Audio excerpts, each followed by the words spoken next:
But for now, we'll see how to access the SFRs. When we say how to access the SFRs, you have 8-bit SFRs. Yes, most of them are 8-bit only. But we have one of them called DPTR as a 16-bit SFR. So when you want to load 16 bits at a time, then you need another size. So in this way, not only this 8-bit and 16 bits, even you know that in number of SFRs, like actually 128 bytes of area is reserved for SFRs. But you know that in that we have 21 SFRs available. In that 21 SFRs also, we have 11 SFRs available for bit as well as for byte addressing. For bit as well as byte addressing, it is supporting. 11 SFRs are supporting accessing of individual bits, means you can imagine 11 into 8. So 88 individual bits you can access. So here all we have to see now is how to access an individual bit and how to access an 8-bit SFR, how to access a 16-bit SFR. For these three things only, try to understand accessing single bit, 8-bit SFR, 16-bit SFRs. This data types will help you. In embedded C, I'm talking about. The moment we raise a topic called data type, the first thing will strike into your mind is size. Because you know the different data types you have seen in the C, like character. How many bytes of size character variable is? Size of character variable. Very good. It is 1 byte. Size of integer. Integer, it can be 4 or 2. It depends on your compiler. Because I didn't specify whether it is short or long. Yes. So it can be short integer by default or it can be long. But in the compiler you have used in the lab is going with 4 byte, means default it is going with long integer. So here that size we have to know first of all. So let me talk about the size initially. SFR data type size is of 1 byte.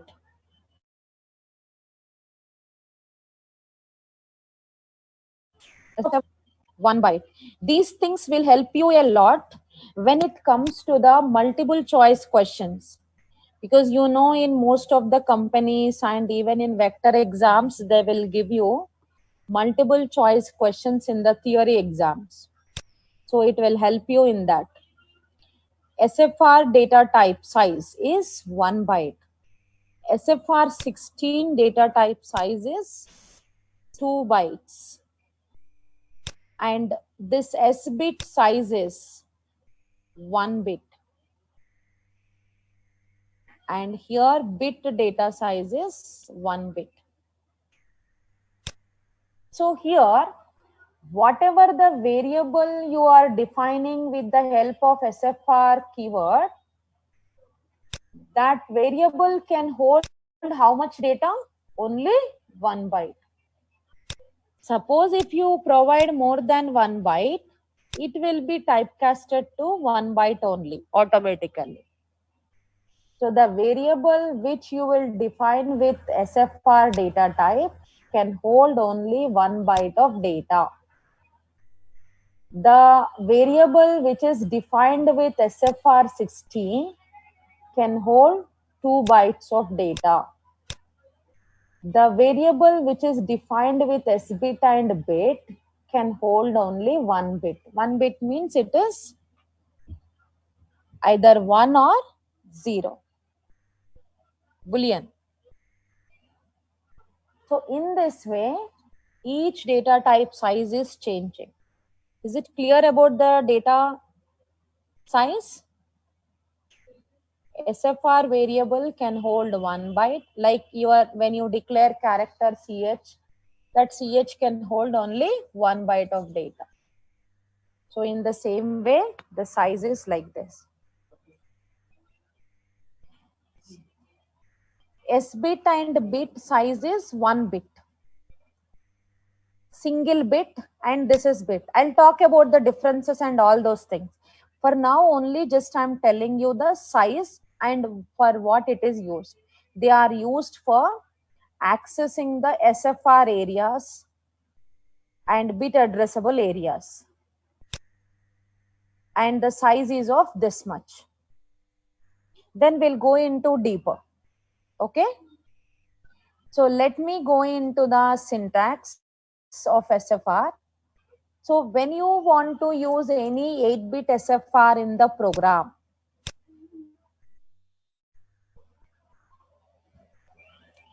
when you, now it is audible.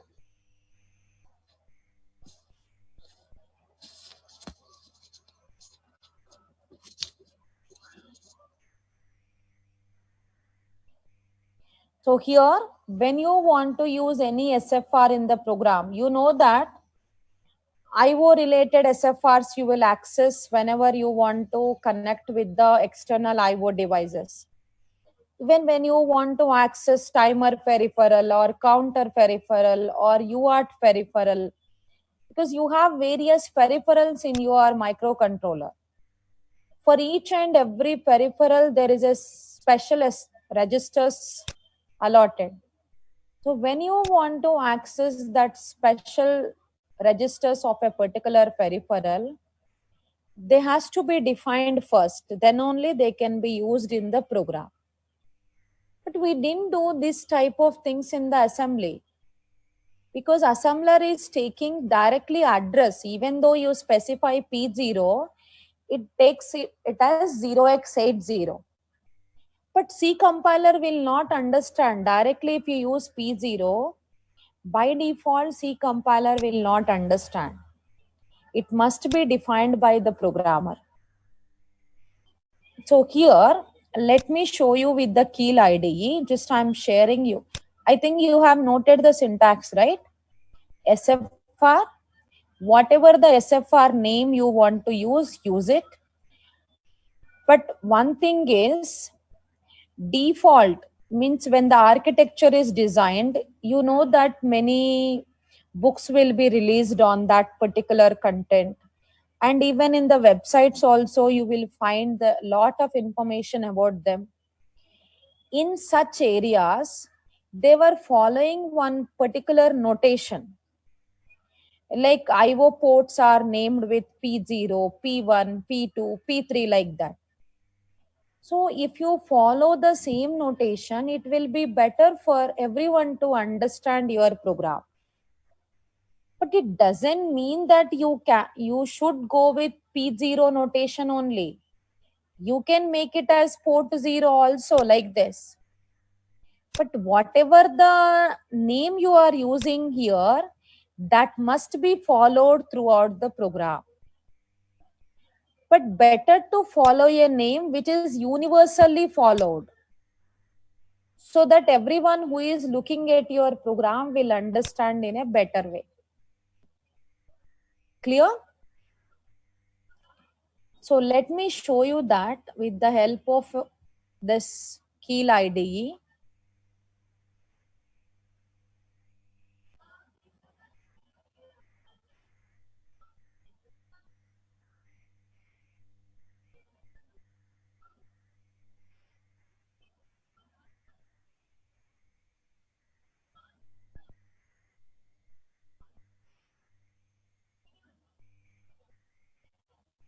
See, I'm removing this file.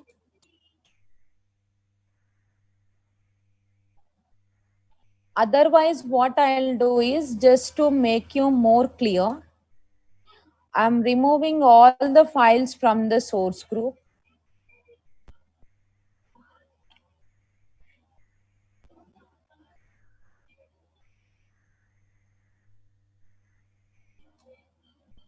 Was that same case in assembly?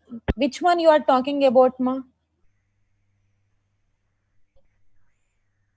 In assembly, see, we have here, you can observe this. You are able to see the Keel IDE, right?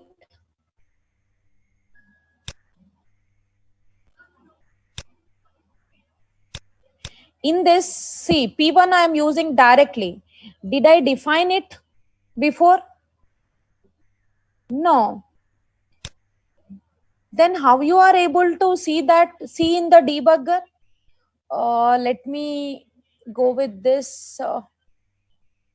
This one I am including in the target bull.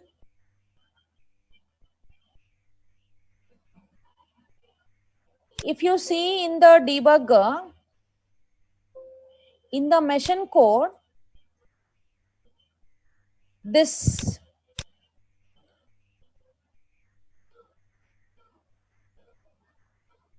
just let me use magnifier because few students who are going with mobile, they were not able to see.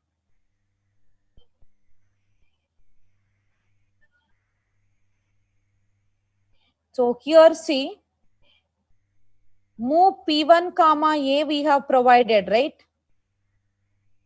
In this, you know that move is a mnemonic and A is a core register. Both are combinedly available in the opcode F5. Then how this P1 is represented? With direct address. You know that P0 address is 80H, P1 address is 90H, P2 is 80H, P3 is B0H. So your P1 is automatically replaced as 90. Who is doing this? Assembler. Not only P1, you use any SFR, it will be placed with its direct address except A and DPTR. So the assembler is automatically able to generate the machine code with its direct address, but compiler is not able to do that. So for that reason, we are going for defining it, then only we are using. Let me show you the problem what we are going to get here. Like I'm removing all the files.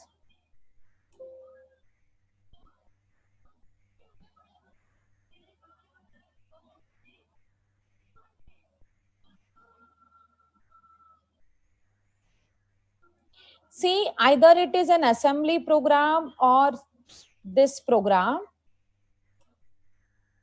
Project creation is same, but only the thing is, in assembly program, your program counter is pointing to 0 where your user code is getting started.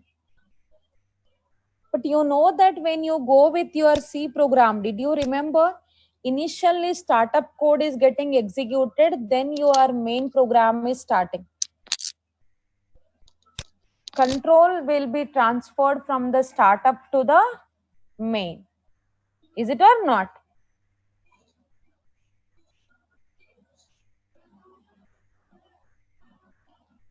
Yes. So either embedded C or C, basic syntax wise, it remains same. Additional things you have, but the things whatever you have in C, they are almost applicable in embedded C also. So when you go for doing the things in the embedded C, just let me show you. I'm going for a project creation. You will understand why I'm going for a new project creation. You can provide any name. And after that, go to the Atmel, or if it is not available in Atmel, go to the microchip because it is taken by the microchip. Atmel is undertaken by microchip. So you will find in any one of the thing. I'm choosing for now 8089C51. Let me magnify. See, 8089C51 I am choosing here. For now, just let us go with this. Later we'll change it.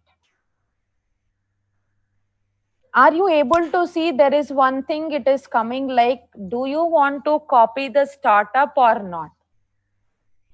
The same thing we got it while we are going with the assembly also.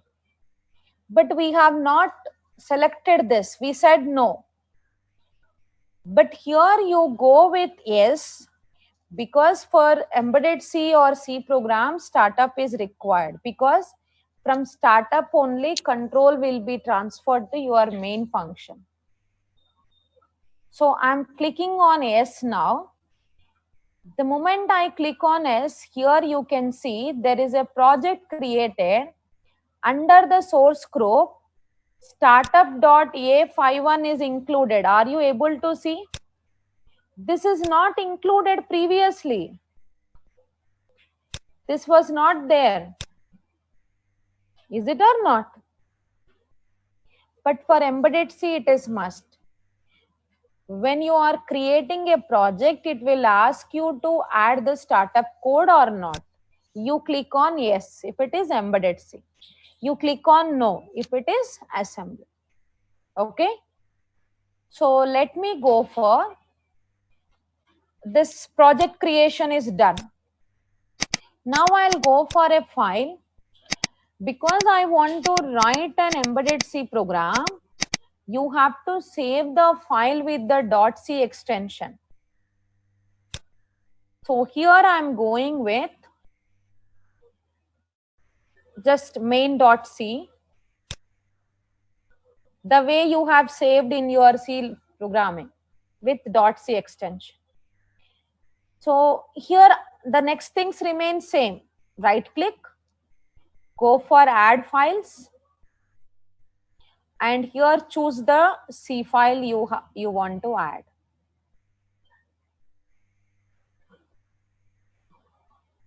See, it got added. This is the startup. This is this one. And here, let me write this. I'll increase the font.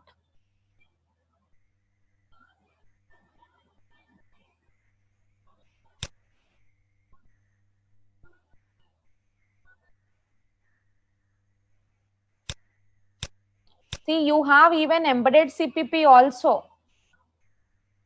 For now, you are learning only embedded C, but there is another language available which is embedded CPP also. Like CPP, there is an embedded CPP.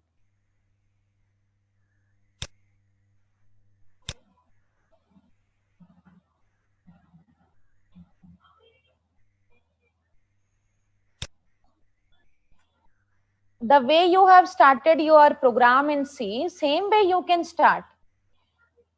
Now, here you can raise one question.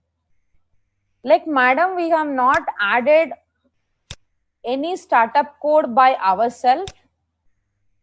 It was added automatically by the compiler.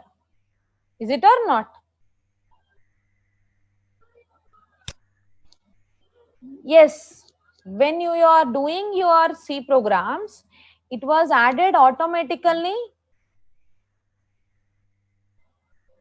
by the compiler. Here also compiler will add automatically. But this thing you will go for including. Let me remove the magnifier.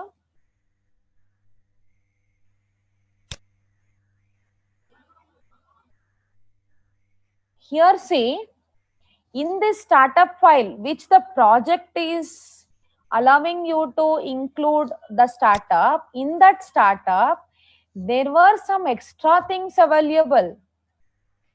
You can see there is I data, X data, and P data, and there were some extra things you have here. You no need to look at each and everything, but there is some extra things available which are generally required during external memory accessing and all those things. Paging mechanism. Means external RAM is accessed with the paging mechanism. So when you are accessing your external RAM memory, in such case, some extra configurations need to be done before your main program starts working. Before your main program starts executing, there are some prior configurations required. That prior configurations are available in this startup. But currently, are we going to access external memory and all these things? No. In such case, you can remove this. I can remove or only from the target board or completely you remove. Anything is okay. But why I am showing you this is your compiler, your project creation, Keel IDE will ask you, but whether you are going to include or not, it depends on what is the task you are performing. If you are accessing external memory and some advanced things, then this startup is required. If you are not going with all those things, then this is not at all required. So you can click on no. Directly you can start writing your main program. But when this main program is compiled, the way your C compiler was including startup automatically, in the same way it will also include. What is mean by a startup? That will contain some block of code which will be executed before your main program starts executing. Means some prior configurations. See, user will write a program in the main, but before starting this execution, there are some prior configurations required. Those things will be done in startup. So startup is a block of code which will be executed before our main program starts. So let me show you here. I'll increase the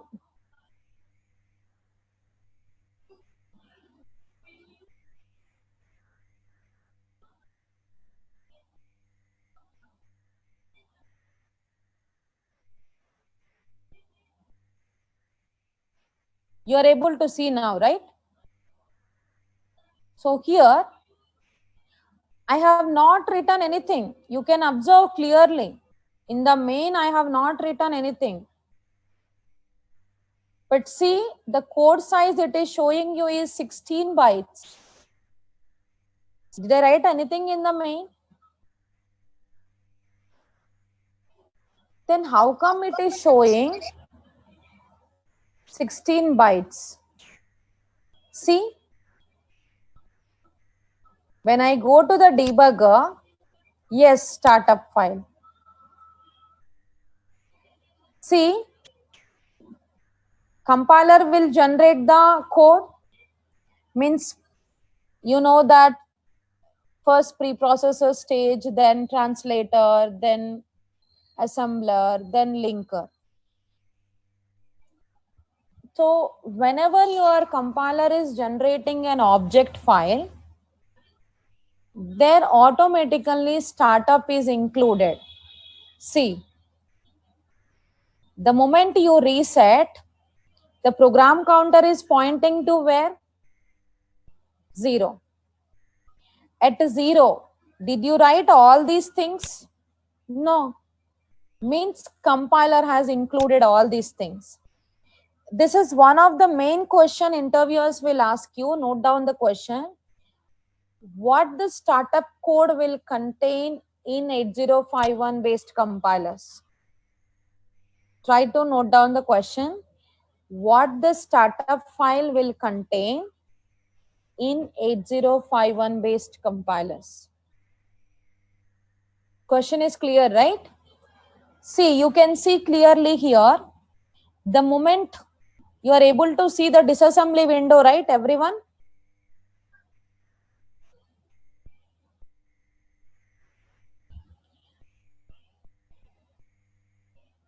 What does the startup file contains, which is included by the 8051 based compiler?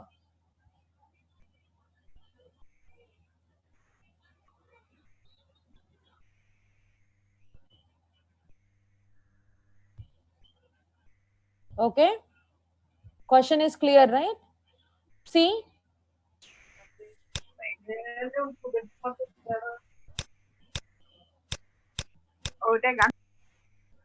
here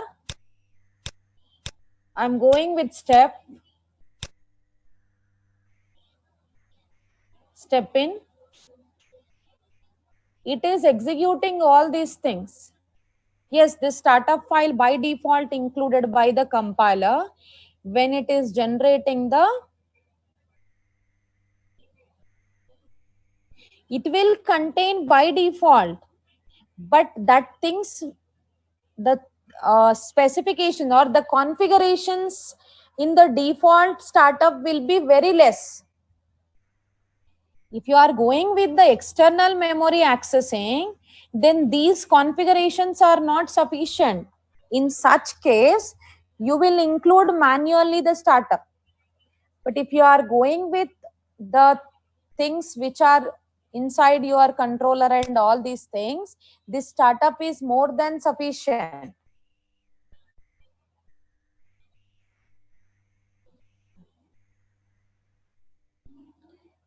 What it is showing error when I am building, error is missing, semicolon. Means somewhere it may be semicolon is missing.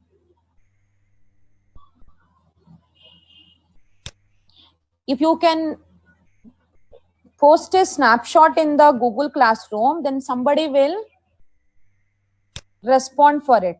See, when you are practicing in your things, in your systems, if you get any issue, what you do is you take a snapshot and post it in Google Classroom. But when you are posting message, think that the doubt is related with 8051. You put a subject as 8051 and post the question, so that the related staff will respond for your question. Okay? Not only the snapshots, even if you have some other doubts also, you post it in the Google Classroom by mentioning the subject. See, without mentioning the subject name, if you just post the question, then it will not be clear to the staff the question is related to what. Because no single person can look into all the issues. Is it or not? So to make sure that the question will be diverted to the 8051 team, you keep the subject as 8051. If you have a doubt on C, then you keep the subject as C. Clear? So that your problems will be solved easily. You try to utilize the Google Classroom, no issue at all. Fine. So here see, the startup code which is included by the compiler is containing all these things. At 0th location, it is jumping the control to the third location. See, in the third location, what is happening? R0 is loaded with 7F. Try to observe. R0 is loaded with 7F. And after that, accumulator is cleared. Accumulator is cleared. Then move @R0, A. Tell me what is happening there, because already you have gone with assembly instructions. What move @R0, A instruction is doing?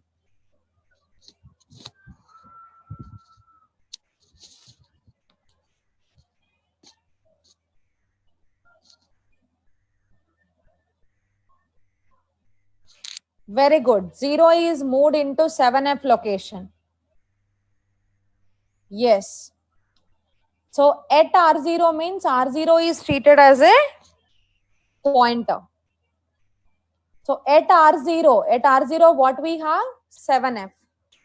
In 7F location, the content of accumulator means 0 will be copied.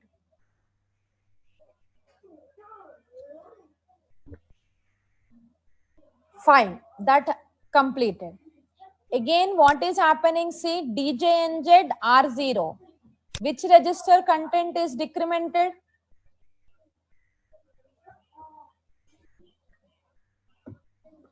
Yes, means R0 value will become 7E.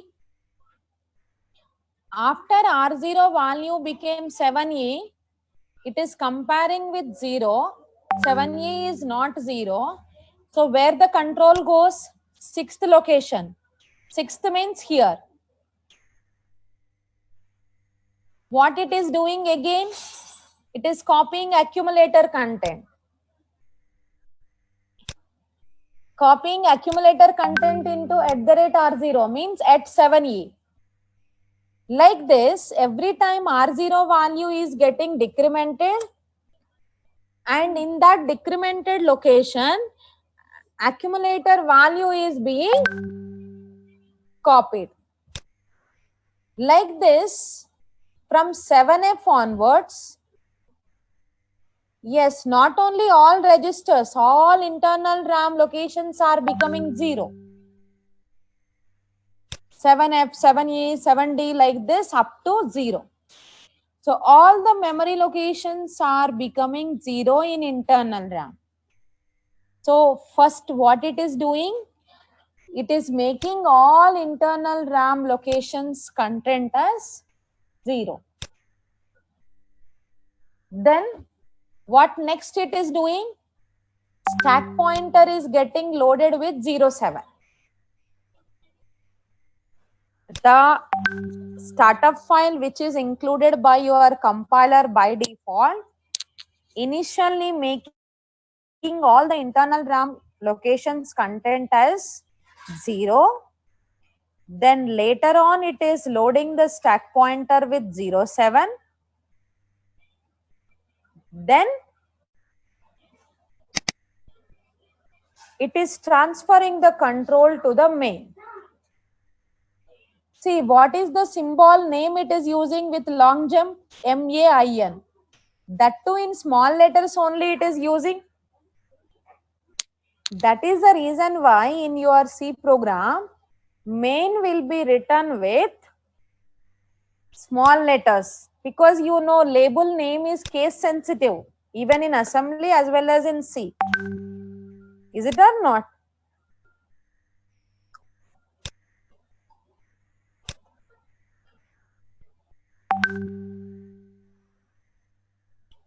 So that is the reason why we should write here our main program with small MAN.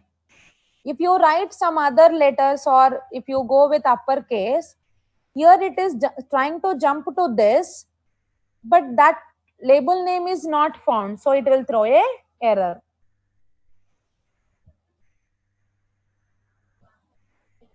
Why I am telling you this again and again is, you know that this much clearly you cannot observe the startup code in your C compilers.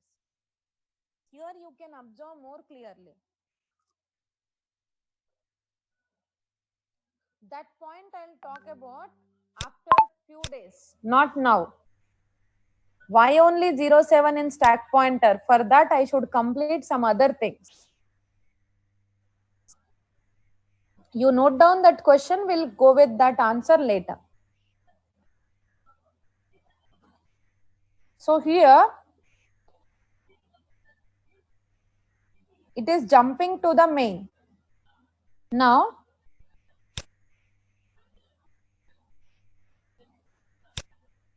think that the way you have access to your port, let me show you. I want to write some data into the port 0, or it can be port 1, any port it can be. Did you remember in assembly with the help of move instruction, we have written directly move P1 comma hash some immediate value. But here, same thing I wanted to do, right? See, if I compile this, here it is an error. Are you able to see? P1 undefined identifier.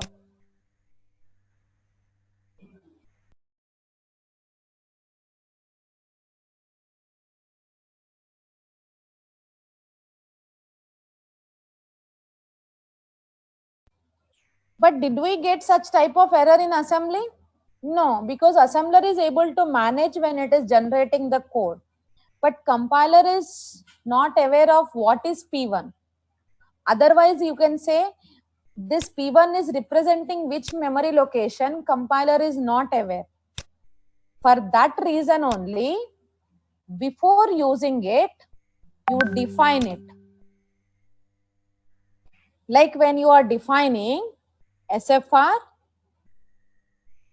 the keyword you have to use here is SFR, SFR name. See, I want to use here capital P. So let me provide the same thing. And after this SFR address, what is the SFR address? 0x90. Try to understand this. Without this, if I use this one, compiler is not able to understand P1 is representing which memory location. So for making the compiler to understand P1 represents which memory location, we are defining it with the help of SFR.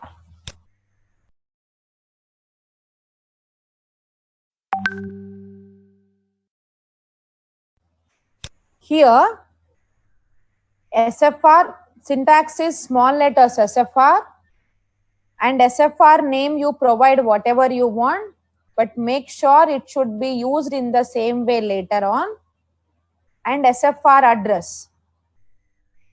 See here, this is how I am using. Now I am compiling.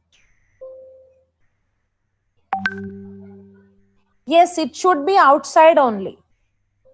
SFR definition must be global. See, let me provide this inside the main.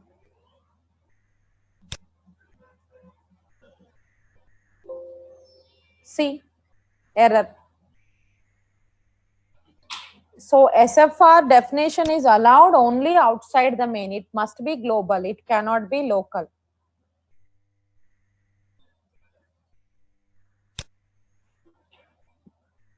Okay. That note points I'll make you to note down, because not only SFR, even SFR 16 S-bit also must be global.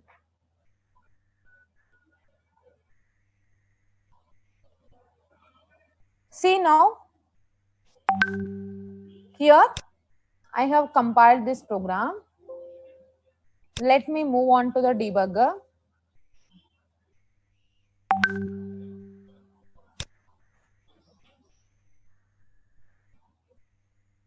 Move P1 comma this. Let me go to the peripheral, port 1. Let me magnify. Now see, you know that upon reset anyway it is high only, all ones. So the moment you execute this instruction, we'll see what happens. Step in I am providing. See, 2, 3 is copied onto port 1 or not?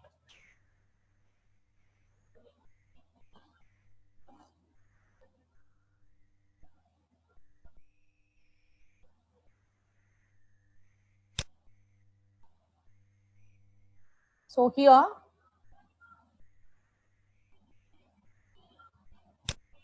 let me show you the some other thing. See, try to understand here. This one is clear, right? When you want to load or when you want to send some data through the SFR, or when you want to read the data from the SFR, it must be defined first. Up to this, everyone is clear, right?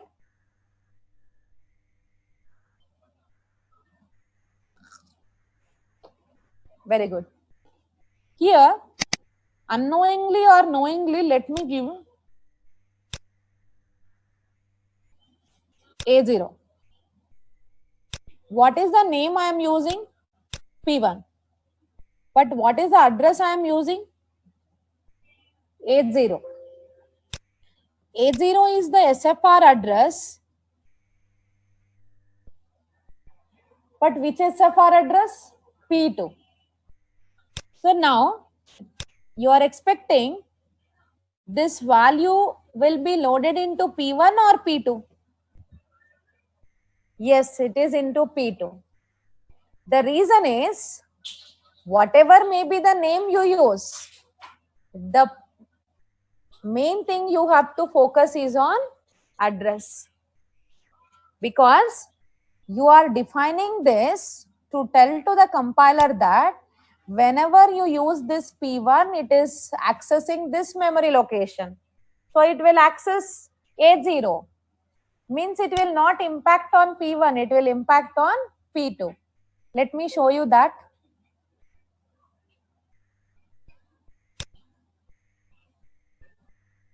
P1, small P1 you are saying. See, small p1, when I write here, I have defined with capital P, but I am using small p in the program. You know that it is a case sensitive language. Yes, these addresses are predefined. So you have to use these addresses properly.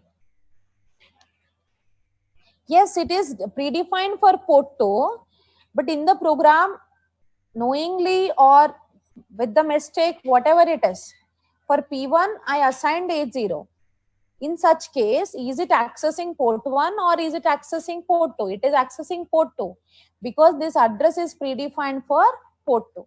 So here what I'm trying to conclude is, it is not depending on the name you are using. It depends on the address you are using. So never try to define different addresses. You define whatever the addresses are allotted.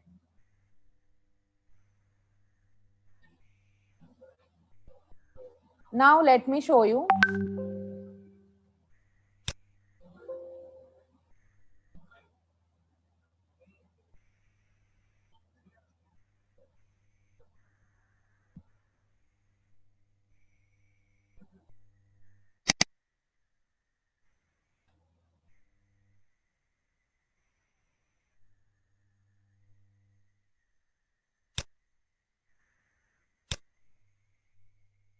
Just a minute.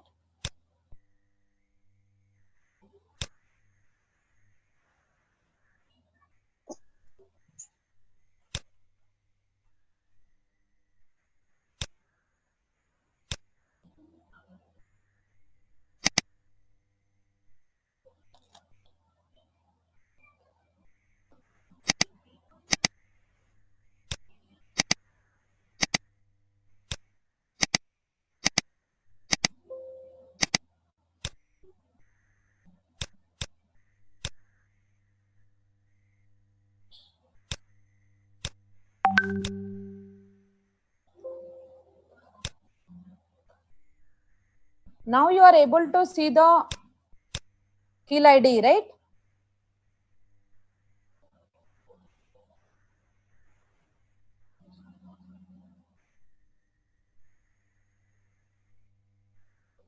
Kill ID you are able to see now? Okay, fine. So let me go into the debugger.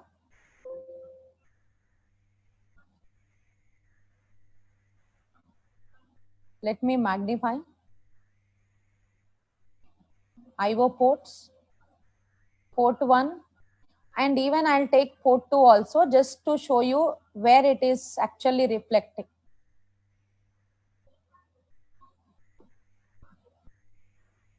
See, when I execute this, is it modifying the content of P1? No. but it is modifying the content of P2. So these addresses are predefined. What you have to do is you have to define proper addresses.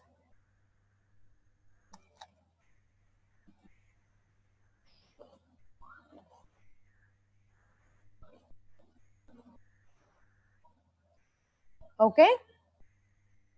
Then you may ask here, madam, like this, how many addresses, how many names we can remember when we are programming?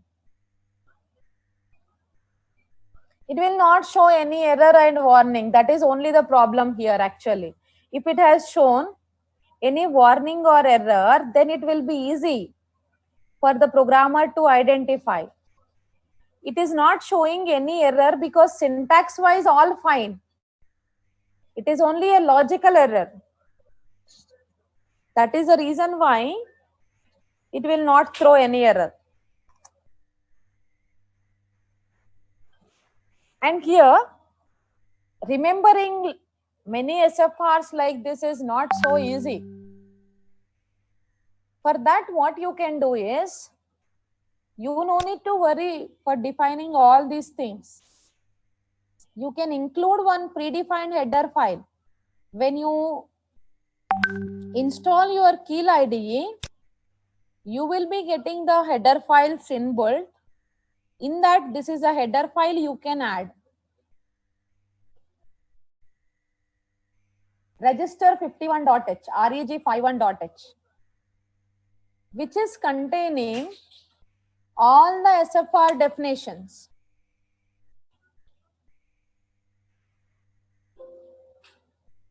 See, the moment when I go for compiling this,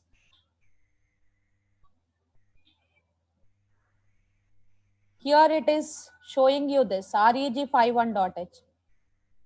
See, in this header file, all the SFRs are already defined.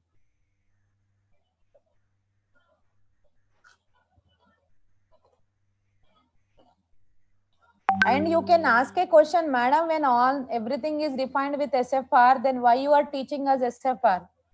Yes, before using the header file, you should know what it is containing. In the header file, you are observing the keyword SFR. But what this keyword means? It is for defining a 8-bit SFR. So whenever you are accessing this, it will be accessing the respective memory location. But one thing here is, when you include this header file in your program, you must and should follow the case sensitivity. Whatever is provided in the predefined header file, it must be used in the same way. And if user want to use in their own way, then you have to define it separately. But I suggest as a faculty is better to go with the predefined header files, because our memory should not be wasted for such things which already inbuilt.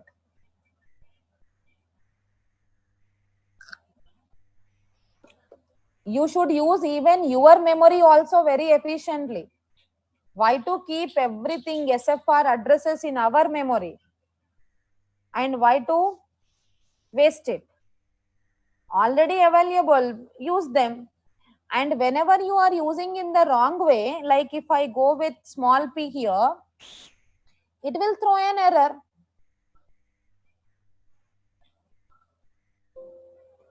See, undefined. If I go with capital, it is.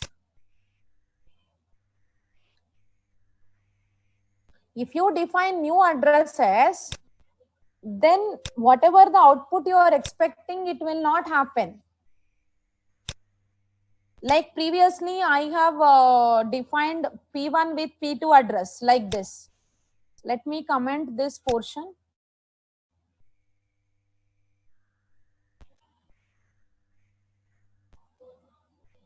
Yes, all the SFR addresses are there. Just I'll show you. Just a minute. like this, I defined this one A0. So when I am using here A0, actually I am using the name P1, but I am using another address. So in such case, where this data is going on to A0 means to port 2. It is not going to port 1. But I'm expecting the data should go on to port 1. But because of the wrong address provided, it is going to port 2. So is it happening the way you are expecting? No. You can define new addresses, but the output you will get is also in the same way. Okay.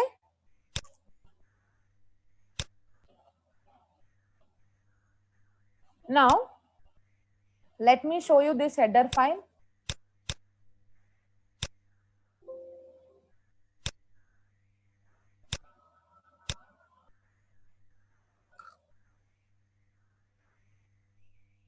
P0, P1, P2 like this. You're observing, right? Timer related, DPTR related, stack pointer, interrupts related, SCON, serial communication, SCON, SBUF. Like this, all the SFR registers are defined.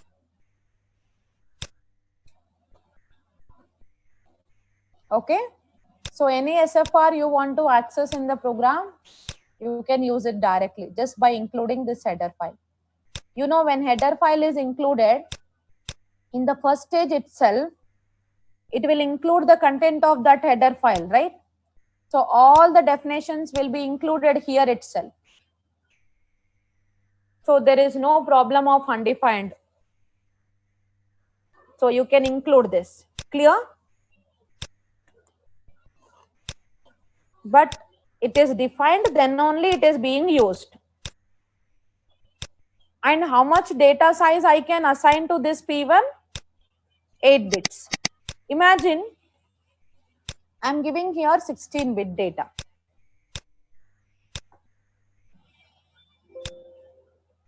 See, 16-bit data I provided.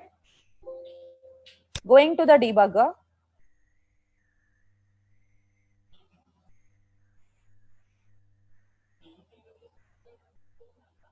What is the value assigned here?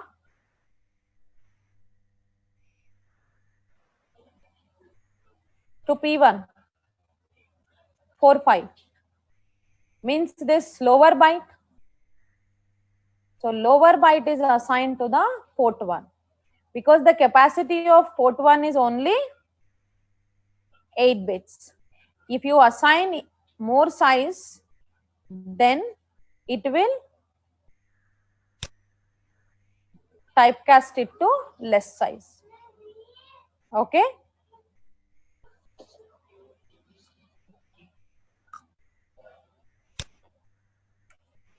So now you can say port 1 size is 8 bits or 1 byte.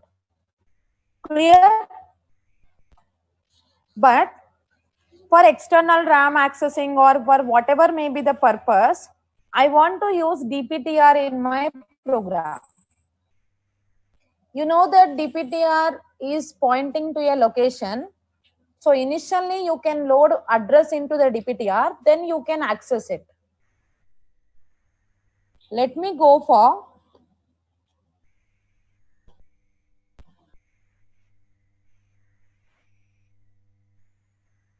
this. The way we have loaded into port 1, I'm trying to load into DPTR. You know that it is a 16-bit, so I'm trying to load. But now see here, when I compile, it is showing us undefined identifier. Because in the reg51.h, 16-bit SFR is not defined. Only 8-bit SFRs are defined.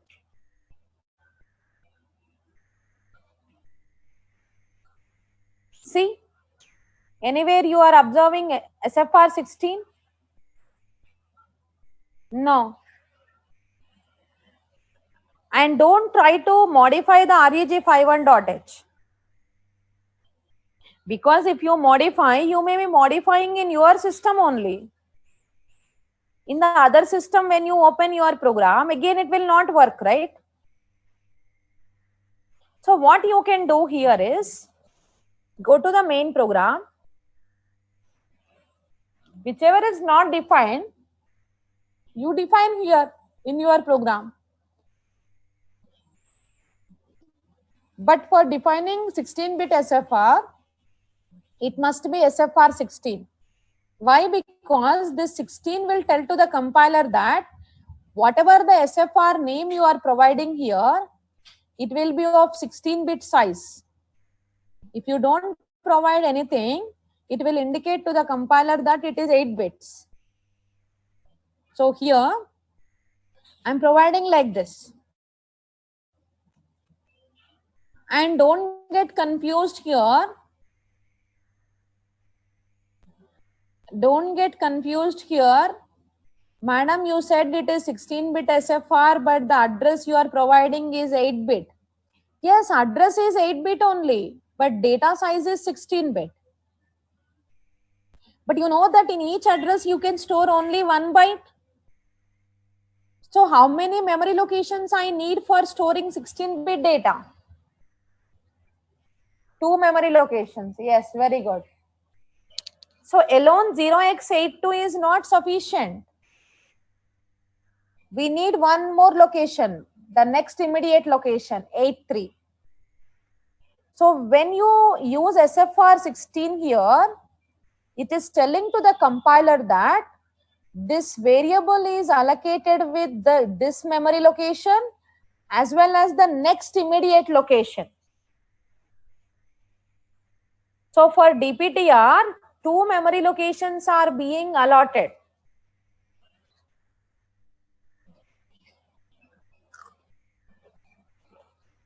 Register, ma'am, can I use register in capital letters? Use and check it out here itself. Let me show you. Register.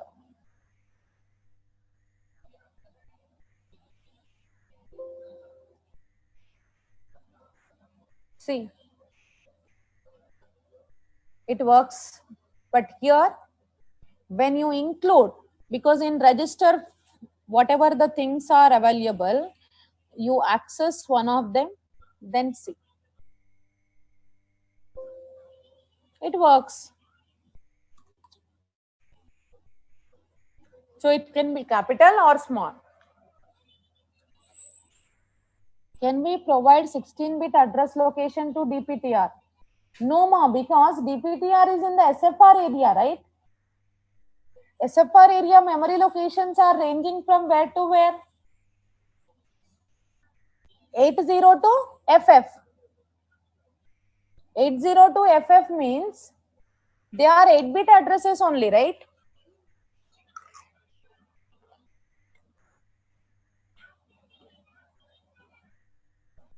Are you getting me? Our memory locations are from 80 to FF. So there, the address will be of 8-bit only. And this 8-bit address will hold 1 byte.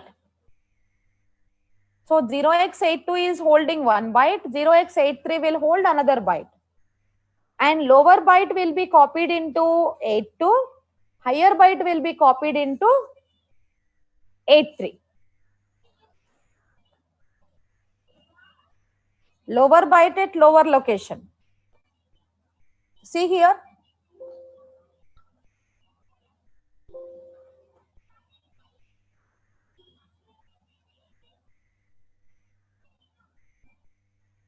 Let me magnify.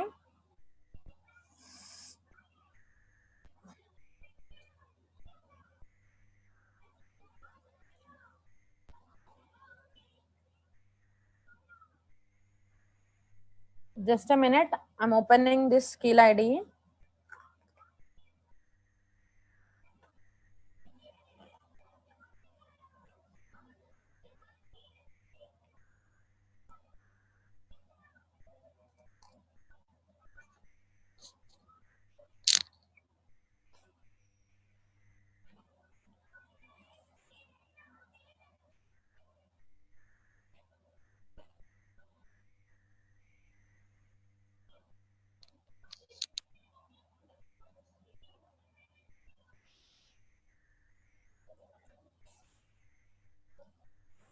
Now, let me go for this debugger.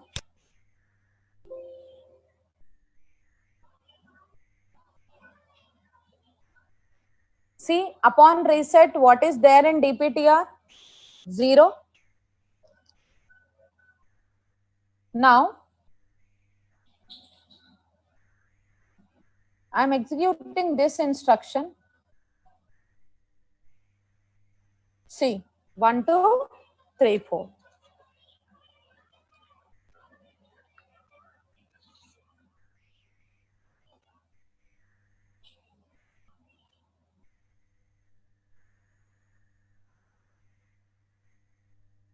And let me show you one other thing here.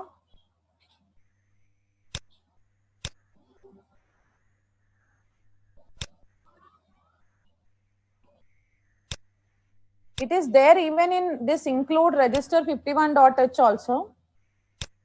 But let me write in the same file.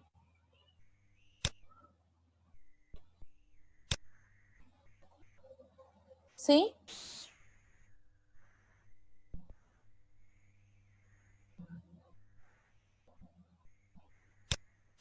I'll define here with SFR. With SFR, I am defining DPL 0x82. Because you know that lower byte is stored at 0x82. So if I want to store only 1 byte, then it must be defined with this. And try to understand here clearly. I'm using two things. One is SFR16, other is SFR. But the addresses I'm provided are same. Then how these two are different? We know that name will not impact much. Then how to differentiate these two things? Whenever you see SFR16, it is telling that two memory locations are being used for storing 2 bytes. So this will tell to the compiler, SFR16 will tell to the compiler that not only the given address, even next immediate location is also required here. But when you use SFR, it is telling to the compiler that the DPL size is how much it is telling? 8 bits. When it says it is 8 bits, it is telling that 0x82 memory location alone is sufficient. SFR is saying that DPL size is 8 bits. So 0x82 can hold that 8 bits. But SFR16 is saying that it is 2 bytes. So not only 82, even 83 location is also required.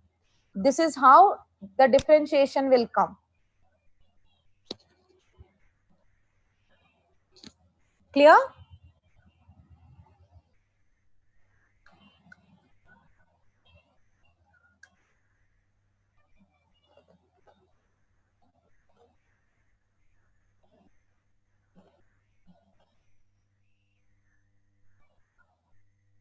Say something, Ma, yes or no?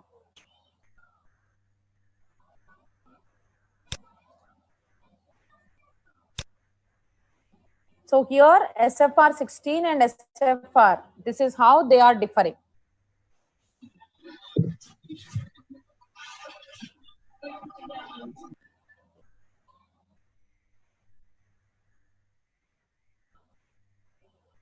Here, let me see in the chart window.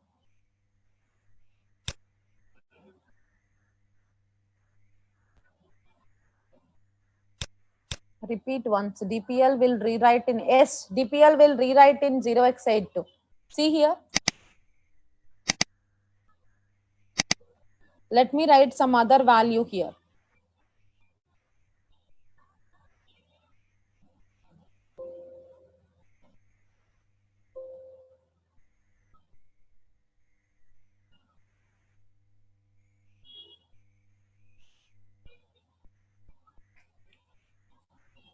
See, initially it is 0.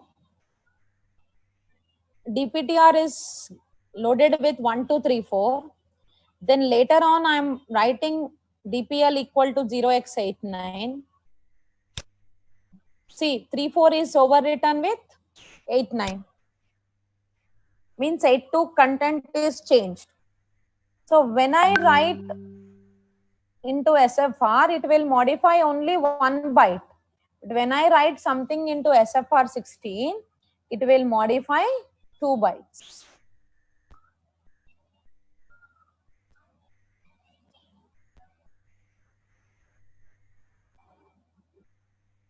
Clear?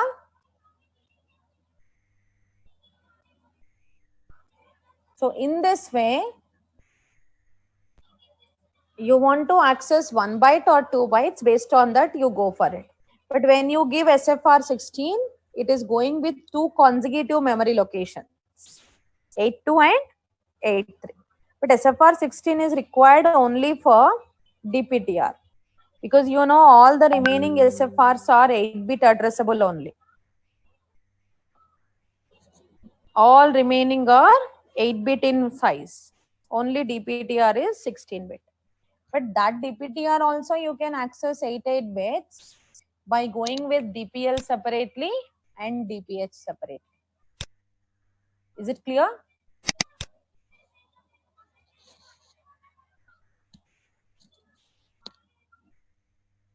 And in the same way, you can go for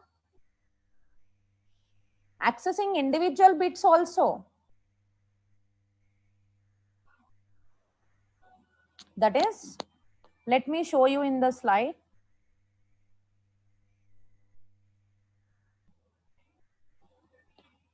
Let me look into this one. DPL will rewrite in 8 to S it is. What is DPL? DPL is lower byte of DPTR. I'm accessing only lower byte of DPTR.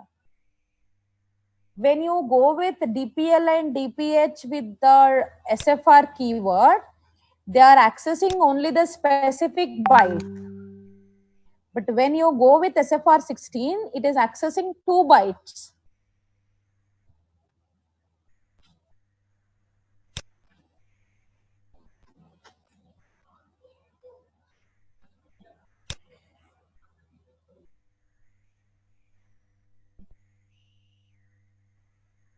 DPL, lower byte of DPTR it is.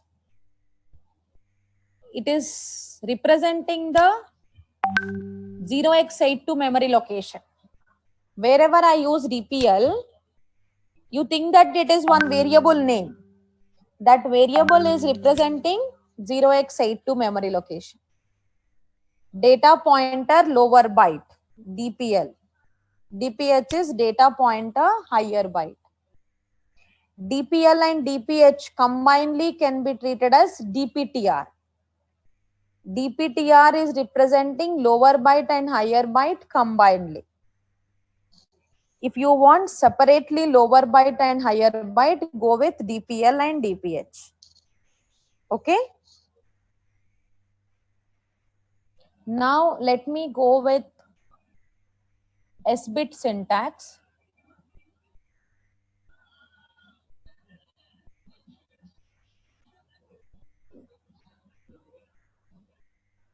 Just take down this snapshot.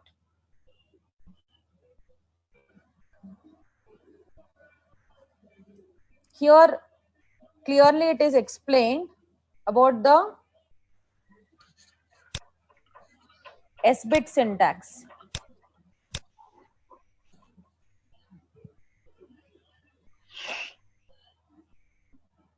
S-bit, see, S-bit, bit variable, you can use any name here, the way we have used P0, DPL, DPH, all this. SFR name and cap bit position. Means when you go with SFR 16, how much data size you are accessing? 16 bits. When you go with SFR, how much data size you are accessing? 8 bits. But if I want to access only single bit of the SFR, also it is possible. But there you provide SFR name cap bit position means in that SFR which bit position you want to access. But remember one thing, S bit can be used only with the SFRs which are bit addressable. You know, out of 21 SFRs, all 21 can be accessed for byte. Means all 21 are byte addressable.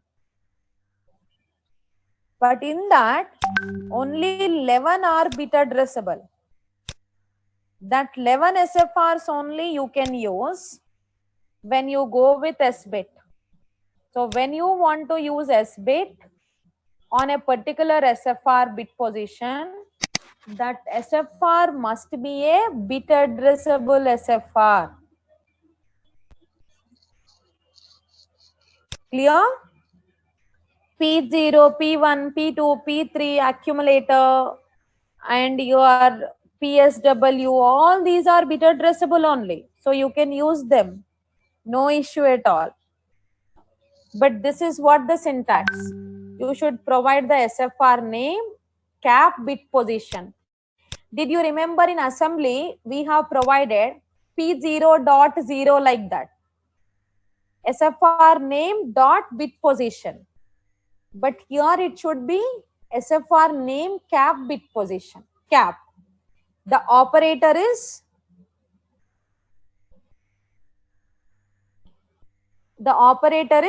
cap.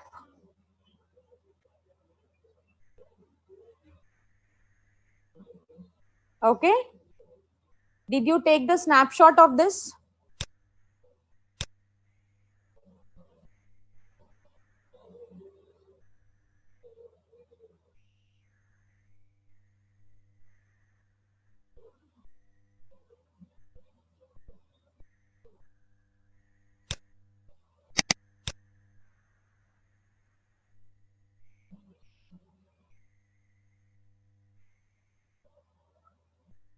Have taken or not?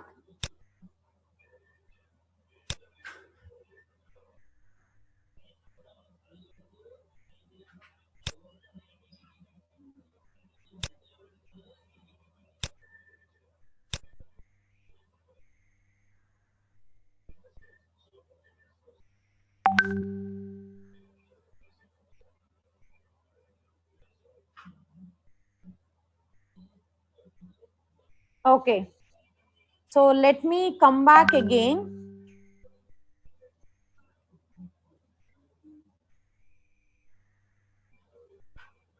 For using this. See, SFR name is provided, cap, bit position.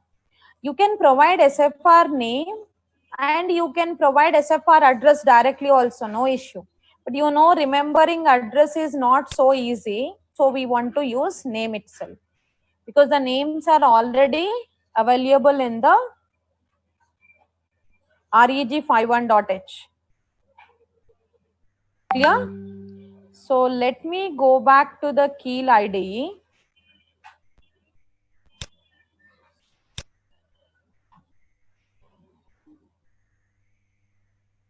Here, let me show you. What I'll do here is just I'm going with already in the reg51.h. Even this DPL is also already defined.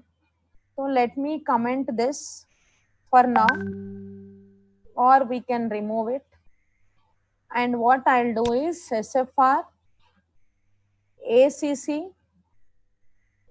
equal to 0x E0. This is address reserved for accumulator. Did you remember the lower nibble of SFR address if it is 0 or 8, then it supports bit addressing also. That is the point you have noted during our direct classes. If SFR address is containing lower nibble as 0 or 8, then it supports both bit and byte addressing.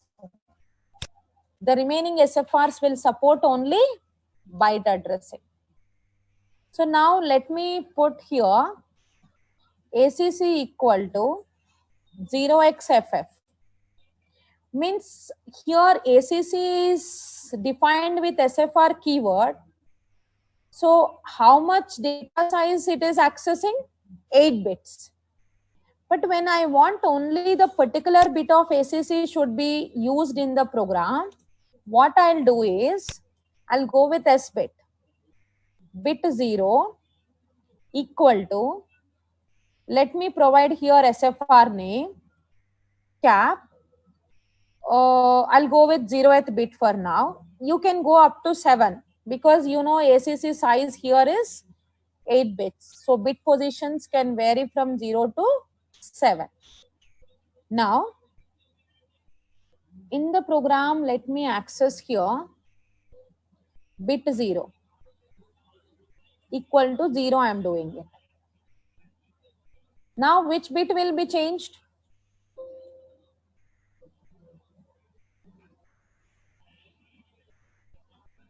ACC is accessing 8 bits.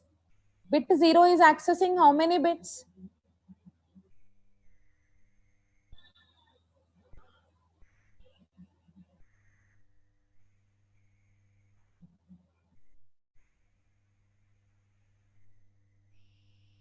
Only the 0th bit it is accessing. That is only 1 bit. Yes. That to 0th bit of accumulator it is accessing. So when I load something into ACC, it will be loaded into all 8 bits. But when I load something into bit 0, it will be loaded only into the 0th bit. See here.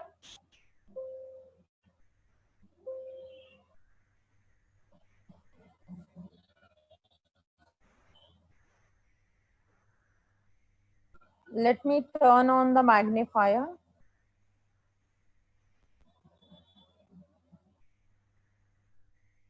Accumulator is loaded with FF. I am making only the 0th bit later as 0. See, it became FE. Remaining bits are not altered because bit 0 is not accessing all those things.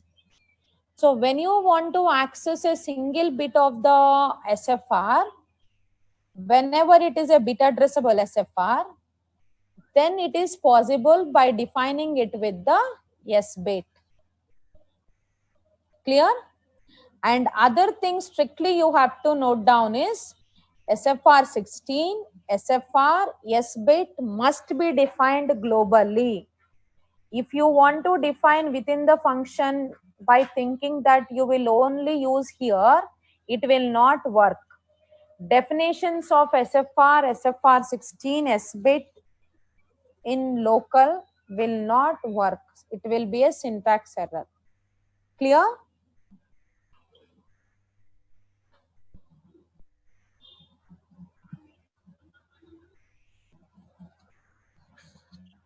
This is how you can go for.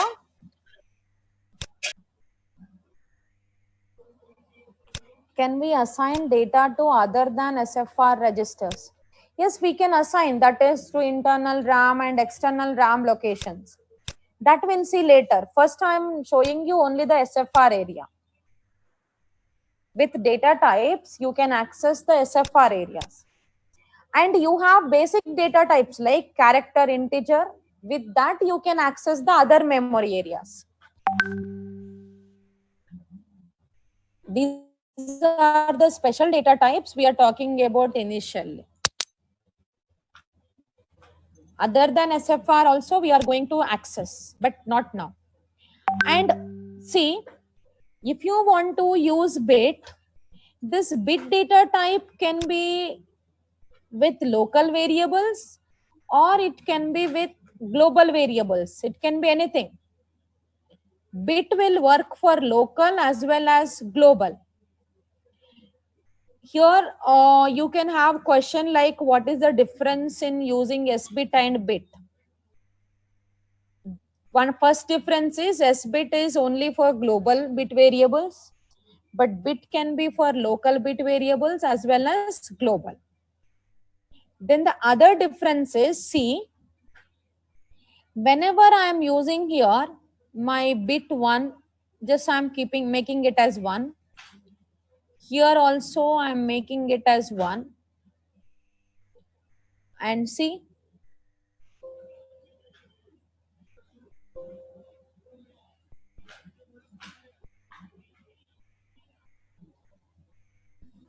let me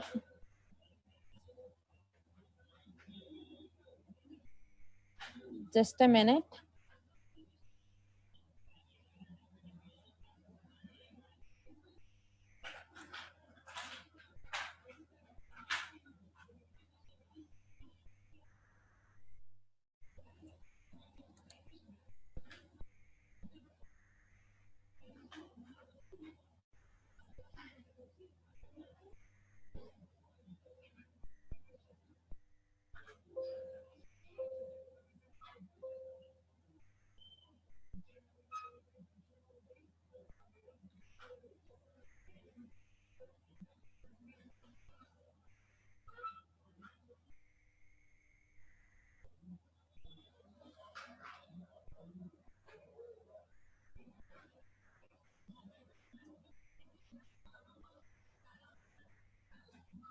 Here,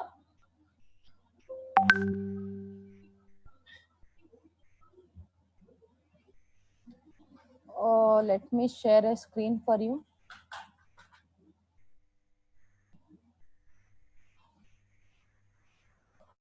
You are able to see right now. In this, see, when I'm copying 1 to the bit 1 variable, in which memory location it is copying? 0th location of 20H. This is actually an internal RAM bit addressable space. Means bit variables are accessing internal RAM bit addressable space. But SBIT can access internal RAM bit addressable space as well as SFR bit addressable space. This is another difference. SBIT can access internal RAM bit addressable space as well as SFR bit addressable space. But bit variable can access only internal RAM bit addressable space. And other difference here you will be finding is, I'm not sure that my variable will access this location only. It will access internal RAM bit addressable space. But if 0th bit of 20H is already being used for some other variable, then it will go to the next location. So we are not known with, being a programmer, we are not known with which specific bit is getting accessed here in bit. But in SBIT, you can see clearly we are accessing 0th bit of ACC. That is nothing but absolute specifier. SBIT goes with absolute specifier, but bit will not go with that. Means with SBIT, you can access a particular memory location. But with bit, you cannot force the compiler to allocate a particular location. Within the bit addressable space of internal RAM, it can allocate anywhere. Okay? You take a snapshot for this.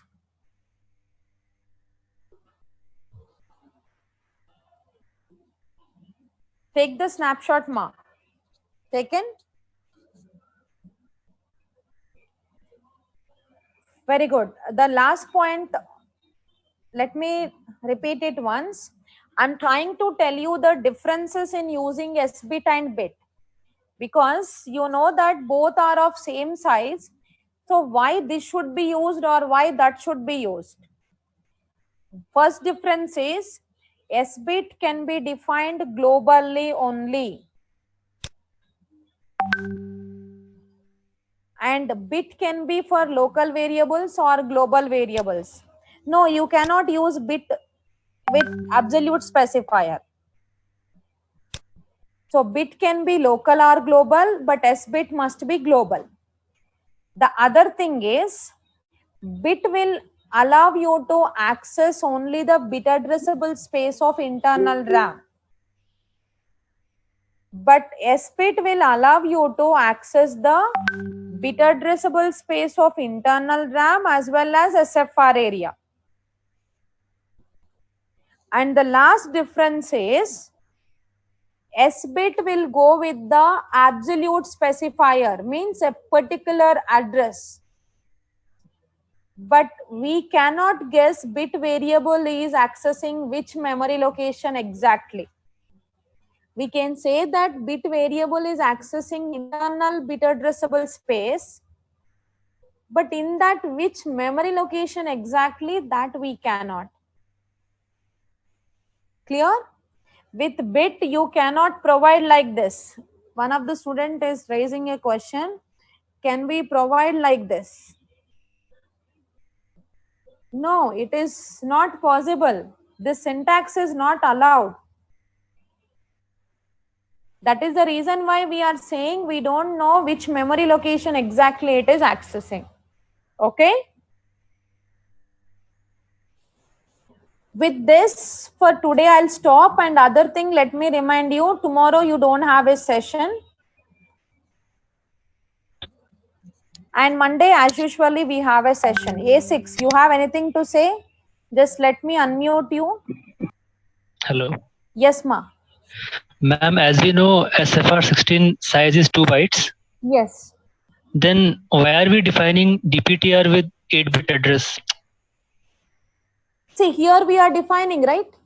8-bit. Yeah. Why are we not defining it as 16-bit directly? See, address data, they are different. 8-bit address can be there, 16-bit address or 32-bit address, whatever it may be. But how much data it is able to hold? Okay. Here, this 0x82, which is an 8-bit address, it can hold 1 byte of data. Yes. Means for holding 2 bytes of data, like this, how many memory locations I need? 2. Yeah. Even let me tell you the another example from your C programming. Like when you go for long integer I is equal to some value there, you will store some value that 4 bytes. Each byte is getting stored into a 32-bit address. Did you see? Yes. Like that, how many 32-bit addresses you are accessing? 4. Because 4 bytes. There, one 32-bit address is holding 1 byte. Like that, we need 4 32-bit addresses. Yes. So here the address size, it is 8-bit or 16 or 32. It depends on what is the memory range. Okay. Like my memory range is only up to FF. To represent FF, 8 bits are sufficient, right? Yes. But if my memory range is up to 65,535, means FF, then my address will become within 16 bits. Correct. So address size will depends on how many memory locations you have in the range, but data will depend on how many bytes you can put it into that location. Okay, ma'am. Now clear? Yes, ma'am. Thank you. Okay, good. Anybody else is having anything to say?